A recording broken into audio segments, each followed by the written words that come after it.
Welcome back to my channel found with cooking.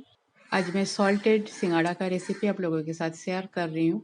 ऐसे तो fruits में सॉल्ट लगा के खाना ज़्यादा हेल्दी नहीं होती है, पर इस तरह से सिंगाड़ा खाने में टेस्टी बहुत लगती है। तो चलिए शुरू करते हैं। रेसिपी पसंद आई तो मेरे चैनल को लाइक शेयर और सब्सक्राइब करने का रिक्वेस्ट रहा।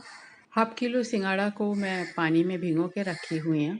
सिंगाड़ा को मैं छील लिया, उसके बाद 2 टुकड़े में काट लिया और पानी में भिगो के रखी हूँ क्योंकि बहुत जल्दी ये काला पड़ जाता है। एक्स्ट्रा पानी को मैं ड्रेन आउट कर दिया। छन्नी के ऊपर रख के इसे ऐसे थोड़ी देर रहने देती हूँ जिससे पानी सारा ड्रेन आउट हो जाए।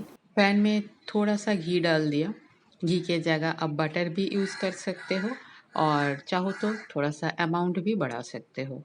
अब सिंगाड़ा को डाल दिया। इसको ज़्यादा फ्राई नहीं करना है, बस हल्का सा सौटे कर लेना है 1-2 मिनट के लिए। थोड़ा सा चला देती हूँ और गैस का फ्लेम लो करके 2-3 मिनट इसे कवर करके पका लेती हूँ। 2-3 मिनट हो गया है और एक बार चला देती हूँ। सिंगाड़ा सॉफ्ट हो गया है। फ्रूट का बहुत जल्दी सॉफ्ट हो जाता है, बिल्कुल गलाना नहीं है इसको।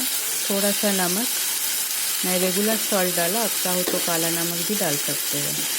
ब्लैक पेपर पाउडर, थोड़ा सा जीरा पाउडर, चिली फ्लेक्स अपना टेस्ट के हिसाब से और धनिया पत्ता। सारी चीज़ों को अच्छी तरह से मिक्स कर लेती हूँ और कवर करके 1-2 मिनट इसे और पका लेती हूँ लो फ्लेम पे।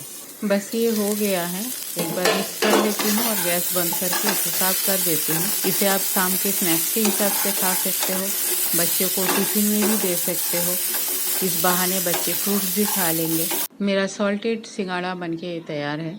इसका टेस्ट बहुत ही अच्छा होता है, पर फिर भी मैं कहूँगी जे कोई भी फ्रूट्स को नमक के साथ खाना हेल्दी नहीं होती है। भले मैंने वीडियो बनाया, पर हेल्थ तो हेल्थ ही होता है, पर कभी कभार खाने में कोई प्रॉब्लम नहीं है। तो रेसिपी अगर पसंद आई तो मेरे चैनल को लाइक शेयर और सब्सक्राइब जरूर कीजिएगा।